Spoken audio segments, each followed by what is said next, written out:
जी, अस्सलाम वालेकुम। प्यारे बच्चों, आप देख रहे हैं English easy tricks with Mohammad Shoaib.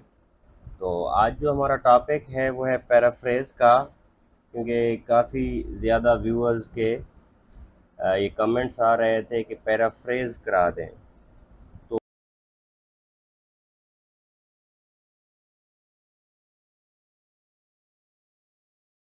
तो सबसे पहले तो हम इस बात को समझते हैं कि पैराफ्रेज होता क्या है। जब पैराफ्रेज की हमें समझ आ जाएगी तो उसके बाद हमारा क्वेश्चन भी ठीक हो जाएगा। तो पैराफ्रेज के बारे में आप थोड़ा सा पहले देख लेते हैं। इसके मैंने पॉइंट लिखे हुए हैं। To write something in your own words, to write something in your own word. तो पैराफ्रेज का ये मतलब होता है कि जो भी बात आपको किसी स्टेंजा में बताई गई उसे अपने अल्फाज में लिख देना। अब आगे वाला पॉइंट देखें, नॉट ऐड और रिड्यूस द कॉन्टेक्स्ट।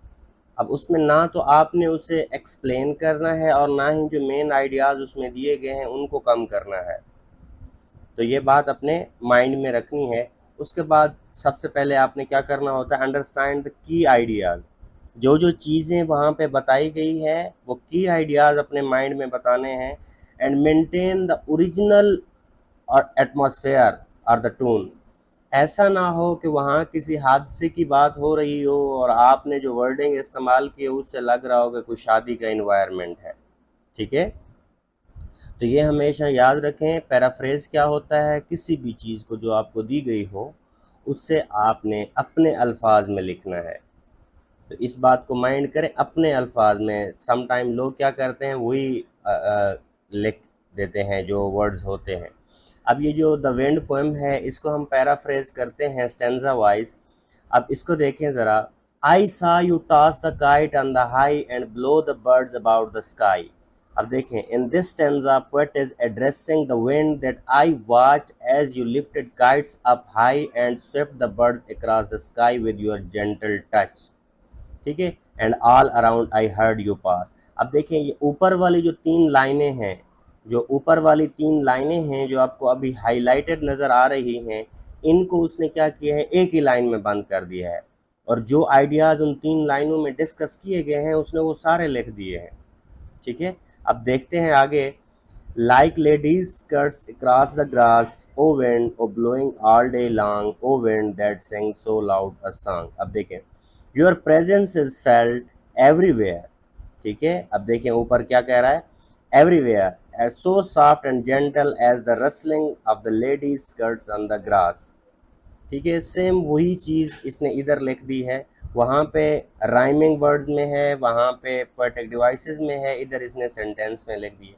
ओ वेंड, अब हवा से मुखातब होकर कह रहा है, you blow continuously throughout the day, O wind your melody is powerful and clear. ठीक है, लाउड एंड क्लियर। अब देखें, वही एज इट इज़ चीज़ कहाँ आ गई है, इस पैराफ्रेजिंग में आ गई है। अब नेक्स्ट को देखते हैं ज़रा हम। आई सा डिफरेंट थिंग्स यू डिड, मैंने देखा कि तुमने बहुत सारे काम किए, but always you your self you had.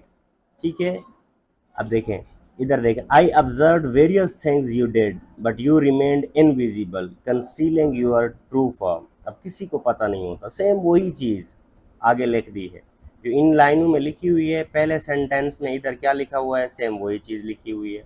अब देखें, I felt you push, I heard you call, I could not see yourself at all. I felt your forceful pushes, आप हवा को तो देखते हैं कि वो किस तरह से दरख्तों को लहरा रही है, किस तरह से दरख्तों के पत्तों को, लेकिन आपको नज़र नहीं आती। And heard your whisper yet I could not catch a glimpse of you.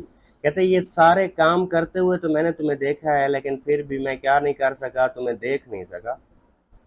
अब आगे देखें, ओ वेंड, ओ wind all blowing day long, O wind that sings so loud। ये मेरे ख्याल में पिछले पैराफ्रेज में भी है। You remain difficult to find, O wind you continue to blow steadily throughout the day, O wind your loud clear and melody resonates deeply।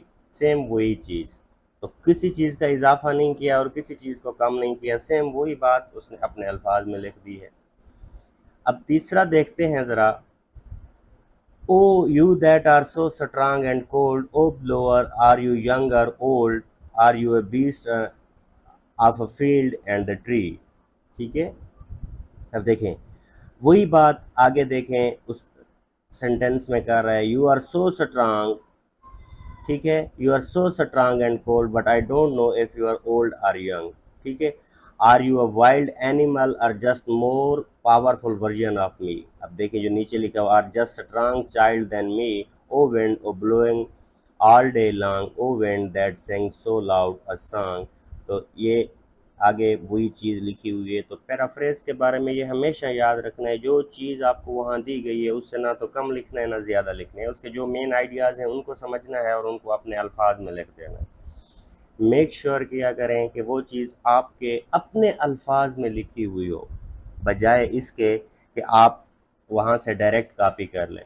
तो hopefully ये चीज़ आपके लिए आसान होगी, आपको आसानी होगी, तो आपका टाइम नहीं लगता चैनल को सब्सक्राइब करने में।